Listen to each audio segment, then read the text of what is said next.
Hello, thank you for watching the video and thank you for your interest in my game. My name is Ray, I invented Past the Anthrax, and I'm extremely happy that you're here. Past the Anthrax is a project I've been working on for a very long time.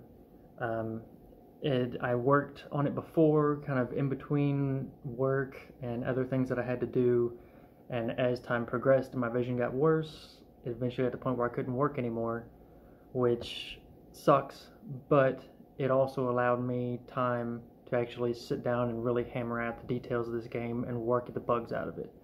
So now what I've got is an extremely fast, extremely aggressive, fun game that anyone can learn to play pretty quickly, and it's great for parties.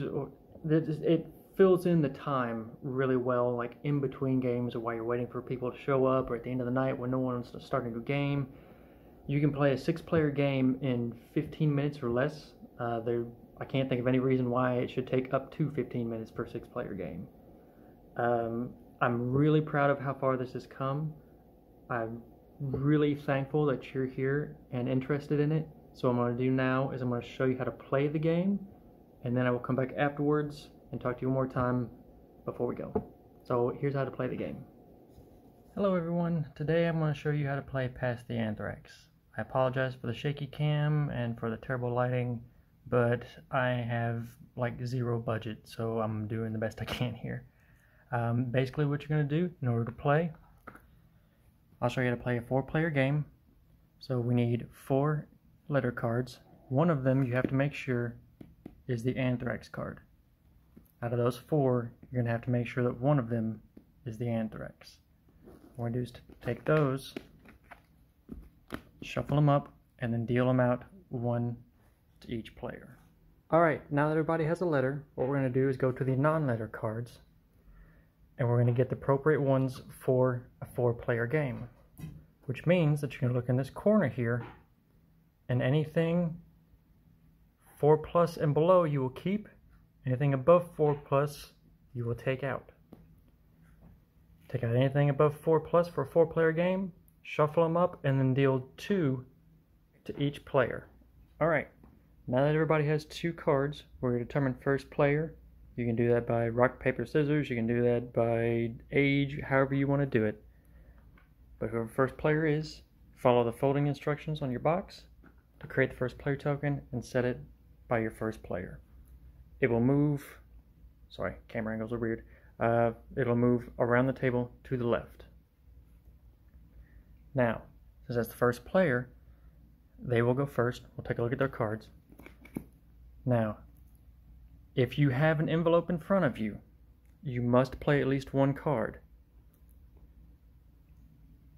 So, what we have here, player 1 has a For You and a Choose, which are basically the same card, except the For You will make someone open the letter. The way they work is you pick someone else in the game that had, like, you just pick another player and you give them one of your letters. For the Choose, you just give it to them. With a For You, they have to open it when you give it to them.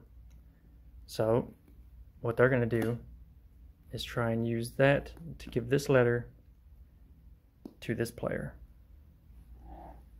This player, however, let's see what he has. He has an Everyone, which will do him no good. And a Return.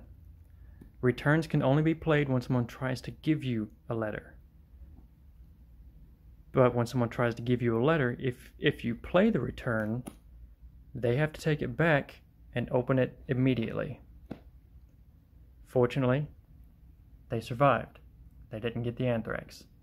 So this letter is removed, and we move on to the next player. Player 2, turn order goes to the left. Player 2 has a Return and a Gas Mask. Both of these cards can only be played in response to something. The Return is played in response to someone giving you a letter. The Gas Mask is played in response to revealing the Anthrax if you have it. This will save you if you have the Anthrax, so you do not want to get rid of this. So he's going to have to discard the return, because as long as he has a letter, he has to play one card. If none are playable, he has to discard one. So he will discard that. Now that he has technically played a card, the turn order will move on to the next. This player, since they used their return already to defend themselves, the only card they have is the everyone, which unfortunately means that since they have a letter and they have to play at least one card, they have to play it. Whether it's good or bad for you, if you have a playable card, you have to play it. The everyone means everyone opens their letters all at once.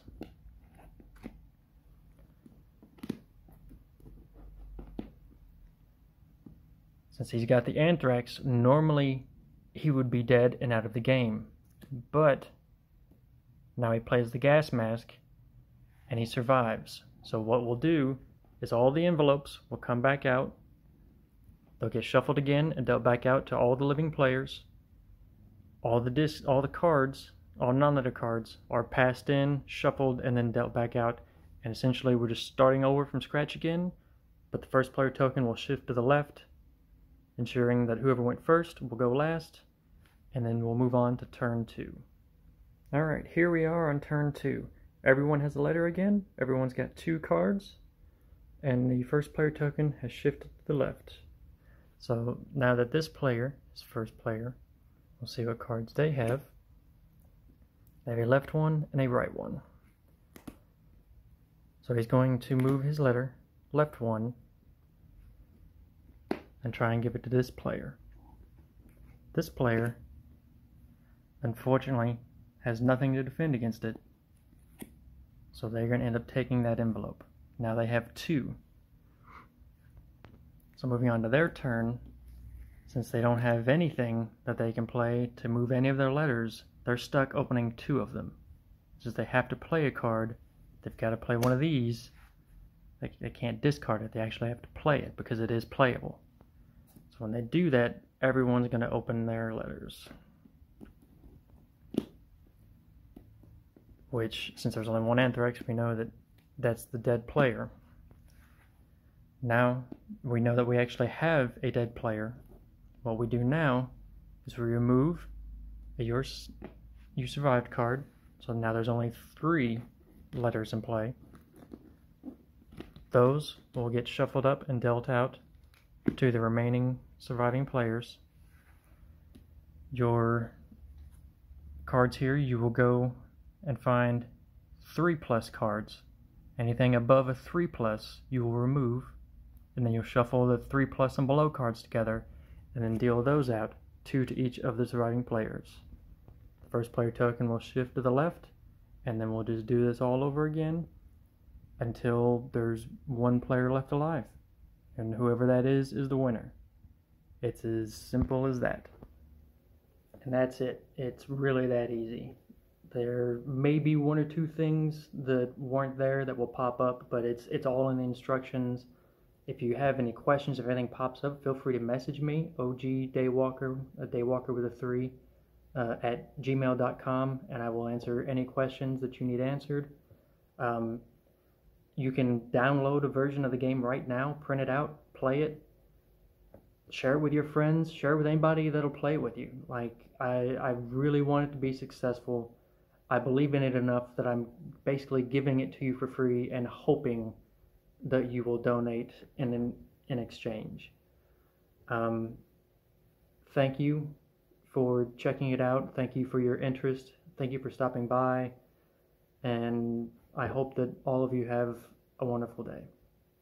Thank you.